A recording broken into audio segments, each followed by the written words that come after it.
Hello and welcome to the Daily Comic and Collectible, episode 584. Now today, the collectible of the day is the Hasbro Toys Marvel Legends Retro Collection Power Effects Dazzler Action Figure. A tribute to the history of Marvel superheroes, the Marvel Retro 6-inch collection features core Marvel characters with retro packaging and design. Each figure includes multiple points of articulation, classic-inspired details, and character-specific accessories. Collectors and kids alike can expand their Marvel collection with 6-inch action figures from the Marvel Retro Collection. Dazzler uses sonic vibrations and impressive speed on roller skates to take down her enemies. Though she can channel sonic energy in many forms, her preferred method of sonic battle is through the power of music. Imagine the musically gifted mutant battling through the pages of Marvel X-Men comics, with the 6-inch scale Dazzler vintage figure. Box contents include a 1/12 scale action figure of Dazzler and 2 special Power Effects pieces. Comes on a blister card package and was released by Hasbro Toys. Now, the comic of the day is Uncanny X-Men, Volume 1, Issue number 130, with the cover date of February 1980, but was released in November of 1979. This is the facsimile edition, released in 2024, with story by Chris Claremont and John Byrne, art by John Byrne, and cover by John Romita Jr. This story is titled Dazzler. This story picks up from the last issue, with Cyclops, Phoenix, and Nightcrawler investigating a Manhattan dance club to seek out the mutant detected by Cerebro. Cyclops orders Nightcrawler to stay outside and remain on the lookout from the shadows for trouble, while he and Jean search the nightclub for the new mutant. They're all unaware that they're being watched by minions of the Hellfire Club, who have been sent out to capture the new mutant as well. Entering the club, Scott and Jean find the club and its patrons to be extremely decadent, as they canvass the room to find the mutant. Jean can't help finding the sordid thoughts among the crowd somehow attractive. At the Hellfire Club's headquarters, Jason Weingard and the Hellfire Club's leader, Sebastian Shaw, receive a report from the soldiers surveying the nightclub. Jason tells Shaw that he will personally see to Jean Grey. Shaw then checks in with the White Queen in Chicago. Emma reports back, showing that she has captured Wolverine, Storm, Colossus, whom she holds in cages, and Professor X, who is being held in a comatose state. The young mutant named Kitty Pryde has escaped, however, for the time being. Unbeknownst to Emma, Kitty has used her phasing ability to sneak into Emma's industrial complex. Approaching Storm, she discovers that something about the cage has dulled Aurora's mind. However, Storm rallies and manages to rip a tag off her costume to provide Kitty with a phone number to call. Kitty is spotted by one of Emma's guards, and she escapes using her phasing powers. Meanwhile, back in New York, Jean continues to search through the crowd when she is confronted by Jason Weingard and instantaneously finds herself experiencing another time slip, seemingly living the past life of an ancestor once more. She finds herself in a burnt-out church in the middle of a wedding ceremony between her and Jason, with Sebastian Shaw presiding. After they've exchanged vows, Weingard removes Jean's wedding dress to unveil her as the Black Queen. As the assembled guests of the Hellfire Club cheer, she lustily kisses Jason. But just as suddenly as it began, Jean finds herself back in the present, but kissing the modern-day Weingard right in front of Scott. Before Jean can even begin to explain or even comprehend what happened, The club's musical act takes the stage amid an amazing pyrotechnic light show. She is a singer known as Dazzler. Cyclops' mini cerebro unit indicates that she is the mutant they are seeking. Meanwhile, outside, the X-Men's car phone rings and Nightcrawler answers. Kitty is calling for help. Before Nightcrawler can learn any more, he is attacked by a Hellfire Club soldier in a suit of armor, specially designed to combat his powers. The soldier attacks him with a sonic device that is strikingly similar to a Danger Room device that stopped him once before. Two more soldiers burst through the club's skylight above the stage. Jean uses her powers to change her and Scott's street clothes into their X-Men uniforms, shocking Scott at her display of power.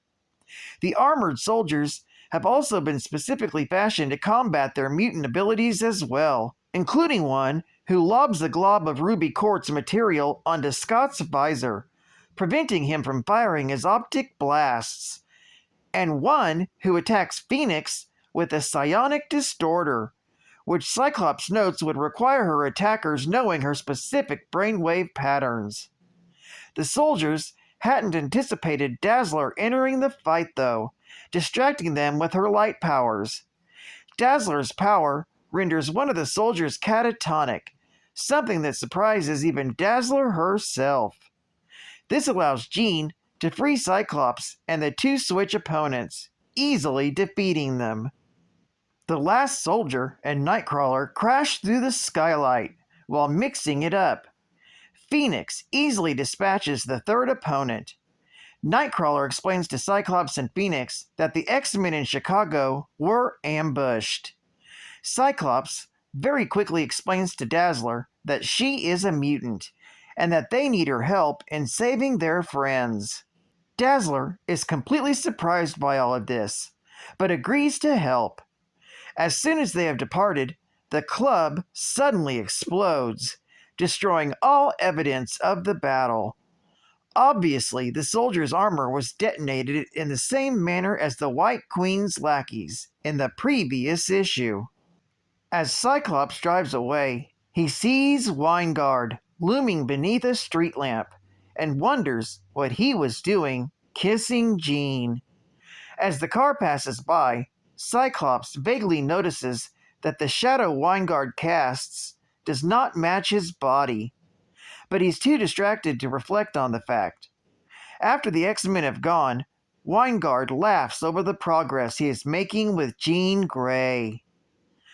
This story is continued in the X-Men, issue number 131. Geek Fact: this issue is considered a key issue, being part 2 of the Dark Phoenix saga. It's also the very first appearance of Dazzler. It's also the second appearance of Kitty Pryde and of Emma Frost. It's also the first full appearance of Sebastian Shaw, the Black King. And Jean Grey becomes the Black Queen of the Hellfire Club. Bonus Geek Fact: Allison Blair, popularly known as Dazzler, is a mutant with the ability to convert sound and light waves into various forms of light energy, emit concussive blasts, generate shields, and constructs. She's a singer-songwriter who rose to fame as a global pop star, incorporating her mutant abilities into her electrifying performances. Dazzler's journey into the superheroics began during a concert. She encountered discrimination and was outed as a mutant. Embracing her identity, she transitioned to using her powers to combat crime and safeguard the innocent. Throughout her career, Dazzler has been a stalwart member of various superhero squads, including the X-Men and the A-Force. In addition to her superhero exploits, Dazzler used her music to champion mutant rights and social equality. Advertising Ad Fact: A little cross, man. is a lot of fun. The trouble with most air guns is they're too big for smaller kids to handle. What?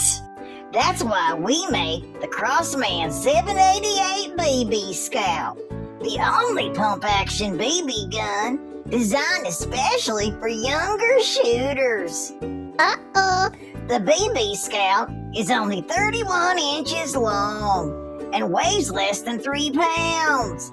But just because it's our smallest air gun doesn't mean we cut down on the features. Whoa!